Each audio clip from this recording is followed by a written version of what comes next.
तो प्यारे विद्यार्थियों नमस्कार, स्वागत है आप सबका एक और नए वीडियो में। आज हम यहाँ पर त्रैमासिक परीक्षा 2024-25 के लिए कक्षा 9वीं का विज्ञान विषय का पूरा क्वेश्चन पेपर देखने वाले हैं। तो देखिएगा, ये रहा आपका पूरा क्वेश्चन पेपर और ये रहा आपके पेपर का पूरा सॉल्यूशन। यहाँ से हम प्रत्येक क्वेश्चन का आंसर जानने वाले हैं। एक भी क्वेश्चन यहाँ से आपका नहीं छूटेगा अगर आपने इस क्वेश्चन पेपर को पूरा समझ लिया। तो टोटली सभी के सभी क्वेश्चन और उनके आंसर आज मैं यहाँ से आपको बताने वाला हूँ। एक भी क्वेश्चन आपका मिस नहीं होगा अगर यहाँ से आपने इसको पूरा देख लिया। आज हम यहाँ पर विज्ञान विषय के पेपर के लिए पूरा प्रश्न नंबर 1 से लेकर 23 तक का सॉल्यूशन जानने वाले हैं। तो देखिएगा, आपका क्वेश्चन पेपर कुछ इस प्रकार का आएगा, आप सब लोग देख लें। त्रैमासिक परीक्षा 2024-25 कक्षा 9वीं का आपका ये विज्ञान विषय का सेट ए है, जिसका कि आज हम यहाँ से पूरा सॉल्यूशन देखेंगे। तो देखो, इस प्रकार का पूरा आपका क्वेश्चन पेपर होगा। अब यहाँ से आप सब लोग इन निर्देशों को पढ़ लें सबसे पहले, और इसके बाद में देखो यहाँ से आप सब लोगों से सही विकल्प पूछे गए हैं।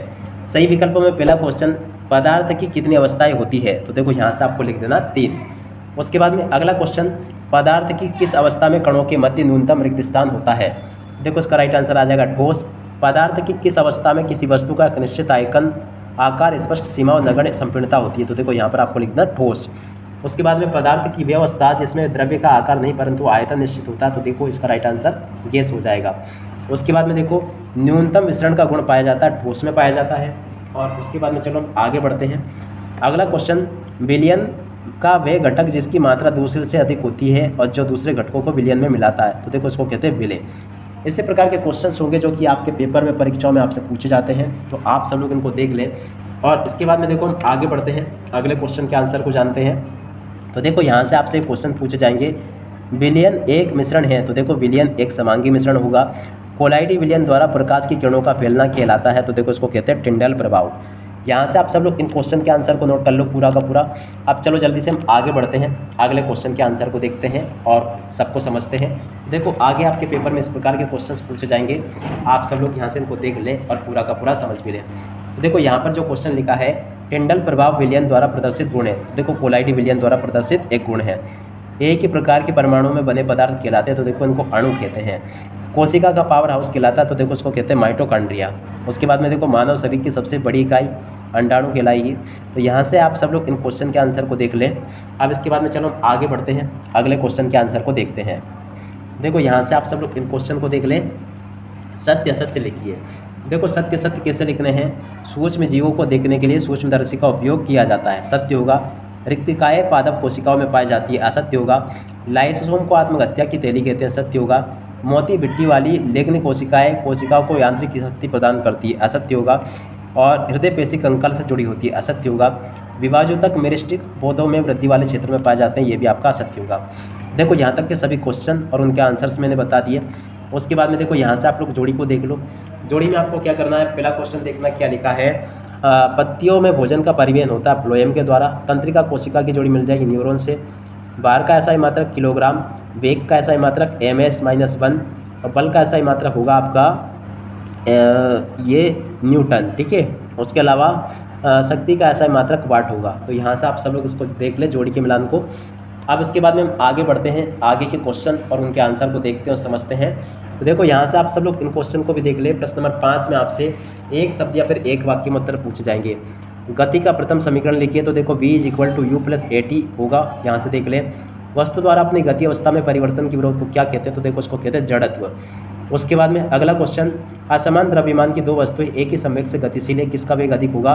देखो जिसका भार अधिक होगा उसका वेग अधिक होगा। उसके बाद में देखो, क्रिया प्रतिक्रिया बल किस दिशा में कार्य करते हैं? तो देखो ये विपरीत दिशा में कार्य करते हैं। गति के द्वितीय नियम का समीकरण, तो देखो s = ut + 1/2at² होगा। m द्रव्यमान की वस्तु जिसका वेग v है, इसका संवेग क्या होगा? तो देखो mv, इसका राइट आंसर आ जाएगा। देखो यहाँ से आप सब लोग इन क्वेश्चन के आंसर को देख लो। उसके बाद में देखो आगे पेपर में आपसे क्वेश्चन पूछे जाएंगे, देख सकते हो। ऊर्ध्वपातन को परिभाषित कीजिए। अब चलो समझते हैं ऊर्ध्वपातन क्या होता है। यहाँ से सभी के सभी क्वेश्चन और उनके आंसर बताने वाला हूँ मैं आपको।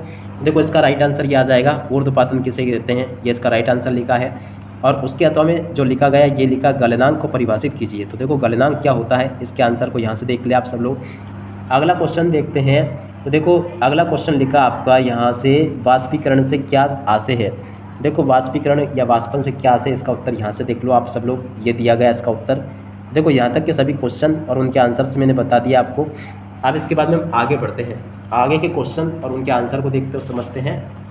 तो देखो प्रश्न नंबर 7 लिखा है, क्वथनांक को परिभाषित कीजिए एक गलनांक को। तो गलनांक अभी मैंने आपको बता ही दिया था, ये वाला गलनांक वाला क्वेश्चन। और उसके बाद में देखो अथवा में पूछा गया, गर्मी में मटकियों का जल ठंडा क्यों होता है। तो देखो 7वें का अथवा वाला क्वेश्चन, तो देखो इसका उत्तर ये होगा, गर्मियों में मटके का जल ठंडा क्या होता है। तो देखो इसका उत्तर ये लिखा है, आप सब लोग पढ़ लेंगे इसको यहाँ तक का और इसके उत्तर को पूरा का पूरा कंप्लीट कर लें। अगला क्वेश्चन, तत्व से आप क्या समझते हैं, प्रश्न नंबर 8 में पूछा जाएगा। देखो तत्व से आप क्या समझते हो, प्रश्न नंबर 8 के उत्तर को पूरा का पूरा नोट कर लो यहाँ से। अगला क्वेश्चन, निलंबन किसे कहते हैं, प्रश्न नंबर 8 का अथवा। देखो प्रश्न नंबर 8 के अथवा को यहाँ से देख लो कि निलंबन किसे कहते हैं। अगला क्वेश्चन ये लिखा है, शुद्ध पदार्थ क्या है, प्रश्न नंबर 9 में आपसे पूछा जाएगा। तो देखो इसका उत्तर यहाँ से देख कर लिख लो आप सब लोग कि शुद्ध पदार्थ किसे कहते हैं, पूरा का पूरा क्वेश्चन और इसका आंसर मैंने आपको बता दिया। और उसके बाद में देखो अथवा वाला क्वेश्चन, ब्राउनी गति क्या है, प्रश्न नंबर 9 का अथवा। देखो ब्राउनी गति क्या है, इसका उत्तर यहाँ से देख लो आप सब लोग पूरा का पूरा। अगला क्वेश्चन प्रश्न नंबर 10, समपराशरी विलयन किसे कहते हैं, प्रश्न नंबर 10 में आपसे पूछा गया है। देखो समपराशरी विलयन किसे कहते हैं, इसका पूरा का पूरा आंसर आप लोग यहाँ से देख लो और इसको पूरा का पूरा याद कर लेना। अब इसके बाद में देखो अथवा में पूछा जाएगा, प्रोकैरियोटिक एवं यूकैरियोटिक कोशिकाओं में अंतर, प्रश्न नंबर 10 का अथवा। तो देखो यहाँ से आप सब लोग इस क्वेश्चन के आंसर को भी देख लें, प्रोकैरियोटिक और यूकैरियोटिक कोशिकाओं में अंतर ये लिखा पूरा का पूरा, आप लोग देख लें इसको और अच्छे से याद भी कर लो।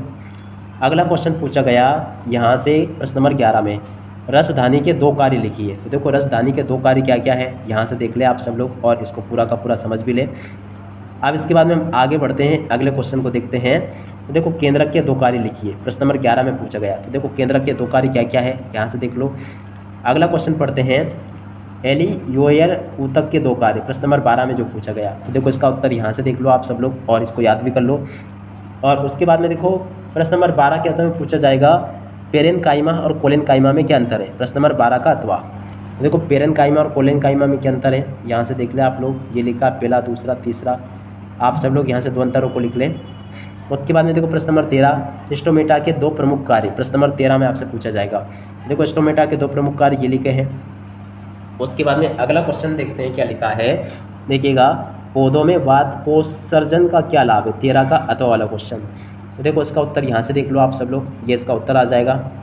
और उसके बाद में हम आगे बढ़ते हैं, अगले क्वेश्चन को देखते हैं। देखो प्रश्न नंबर 14, गुरुत्वीय त्वरण किसे कहते हैं, प्रश्न नंबर 14 में आपसे पूछा गया। देखो इसका उत्तर यह आ जाएगा कि गुरुत्वीय त्वरण किसे कहते हैं, पूरा का पूरा उत्तर मैंने आपको बता दिया यहाँ से। और उसके बाद में अगला क्वेश्चन, आप एक वृत्ताकार मैदान के चक्कर पूरे करते हैं, आपके द्वारा तय की हुई दूरी विस्थापन को लिखिए। देखो आपका 14 का अथवा वाला क्वेश्चन है ये, तो इसका उत्तर यहाँ से देख लो आप सब लोग पूरा का पूरा क्वेश्चन और इसका उत्तर मैंने बता दिया यहाँ से आपको। अगला क्वेश्चन तो देखिएगा, यहाँ पर आपको क्वेश्चन दिया गया है 15वां, एक समान और असमान गति को स्पष्ट करें। देखो एक समान और असमान गति क्या होती है, यहाँ से आप सब लोग इसको याद कर लेंगे अच्छे से। और उसके बाद में देखो अथवा में पूछा गया था ये वाला क्वेश्चन, आप सब लोग इसको देख लें, ये वाला औसत चाल किसे कहते हैं, आगे पीछे हो सकता है वैसे। और उसके बाद में देखो प्रश्न नंबर 16, ये इसका अथवा था 15 का अथवा औसत चाल।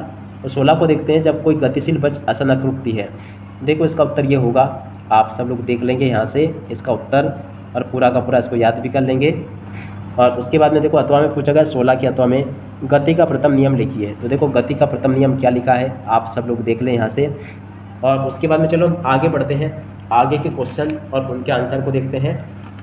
तो देखो इन क्वेश्चन को देख लो, प्रश्न नंबर 17 को, संवेग संरक्षण का नियम लिखिए। तो देखो संवेग संरक्षण का नियम क्या है, आप सब लोग पढ़ लें, यह आपके संवेग संरक्षण का नियम आपको दिया गया है। उसके बाद में देखो अगला क्वेश्चन, प्रश्न नंबर 17 का अथवा, जब हम किसी भारी वस्तु पर बल लगाते हैं, 17 का अथवा में पूछा जाएगा। तो इसके उत्तर को यहाँ से देख लो आप सब लोग पूरा का पूरा और याद कर लो। और उसके बाद में चलो हम आगे बढ़ते हैं, प्रश्न नंबर 18, मिश्रण और यौगिक में कोई 3 अंतर आपको याद करने हैं। देखो मिश्रण और यौगिक में अंतर यहाँ से देख लो, ये बिल्कुल आपके पेपर में आने वाला है। प्रश्न नंबर ये आपको बता दिया मैंने आपको पहला पॉइंट, और उसके बाद में देखो दूसरा पॉइंट और ये तीसरा पॉइंट, ये बिल्कुल आपके पेपर के लिए कंप्लीट कर लो आप सब लोग, एक बार पुनः देख लो आप तीनों अंतरों को। और इसके बाद में अगला क्वेश्चन क्या पूछा गया, रासायनिक व भौतिक परिवर्तनों को परिभाषित करें। देखो भौतिक परिवर्तन किसे कहते हैं, यहाँ से देख लो। उसके अलावा रासायनिक परिवर्तन किसे कहते हैं, यहाँ से देख लो। उसके बाद में अगला क्वेश्चन प्रश्न नंबर 19, सरल एवं जटिल ऊतक क्या है, अंतर लिखिए। प्रश्न नंबर 19। देखो सरल और जटिल ऊतक क्या क्या है, यहाँ से आप सब लोग देख लें और इसको हल भी कर लोगे। उसके बाद में देखो अगला क्वेश्चन पूछा गया, यहाँ से पढ़ लें। प्रश्न नंबर 19 का अथवा पौधों में एपिडर्मिस से क्या लाभ है। प्रश्न नंबर 19 का अथवा देखो इसको यहाँ से आप सब लोग लिख लें कि पौधों में एपिडर्मिस के क्या लाभ है, यहाँ से बता दिए मैंने आपको। और उसके बाद में देखो अगला क्वेश्चन प्रश्न नंबर 20। कोई क्रिकेट खिलाड़ी गेंद को कैच करते समय अपने हाथों में पीछे की ओर खींच लेता है, स्पष्ट कीजिए। प्रश्न नंबर 20। देखो इसका उत्तर यहाँ से देख लो आप सब लोग, ये इसका राइट आंसर आ जाएगा। और आगे यहाँ से देख लो आप सब लोग, ये बता ही दिया मैंने आपको। और उसके बाद में अगला क्वेश्चन, किस में अधिक बल की आवश्यकता होगी। प्रश्न नंबर 20 का अथवा देखो यहाँ से आप सब लोग इसको भी देख लें, इसका राइट आंसर आ जाएगा। अगला क्वेश्चन क्या पूछा गया है, देखिएगा यहाँ से आप सब लोग पढ़ लें। देखो इसमें क्वेश्चन लिखा है, ये कौन सा क्वेश्चन है, ये वाला, ठीक है ना। तो इसका मैंने आपको उत्तर बता ही दिया था, ये वाला, ये इसका उत्तर होगा। तो आप लोग इसको देख लें। और उसके बाद में 21वां क्वेश्चन, वाष्पीकरण की दर को प्रभावित करने वाले 4 कारक। देखो 21वां जो क्वेश्चन होगा ना, उसका आंसर यहाँ से देख लो आप सब लोग। वाष्पीकरण की दर को प्रभावित करने वाले 4 कारक ये लिखे हैं, और उसके अलावा देखो कुछ ये लिखे हैं। आप सब लोग देख लें इसको पूरा और हल भी कर लें। और उसके बाद के क्वेश्चन के आंसर ये दिए गए हैं, आप सब लोग देख लें। और उसके बाद में अगला क्वेश्चन प्रश्न नंबर 22, समसूत्री कोशिका विभाजन को स्पष्ट करें, इसके 2 महत्व आपको बताने। प्रश्न नंबर 22 में पूछा गया। देखो इसका उत्तर यहाँ से देख लो आप सब लोग। और उसके बाद में देखो यहाँ पर आपको प्रश्न नंबर 22 के अथवा में आपसे चित्र बनवाने को कहा जाएगा पादप कोशिका का। और 23 में आपको एक क्वेश्चन दिया गया है, रमेश अपने घर से 8 AM पर निकलता है। तो चलो जल्दी से हम इसके आंसर को देख लेते हैं। तो देखो इसका आंसर कुछ इस प्रकार का आएगा, आप सब लोग देख लें। इसका राइट आंसर इस प्रकार से आपको पूरा लिख देना है, ठीक है। अब इसके बाद में इसका अतवाला, जब आसमान में बादल छाए होते हैं। देखो इसका उत्तर ये होगा। तो यहाँ से आप सब लोग इस प्रकार से पूरा का पूरा याद कर लो। देखो एक ही वीडियो में मैंने आपको पूरा का पूरा सॉल्यूशन दे दिया।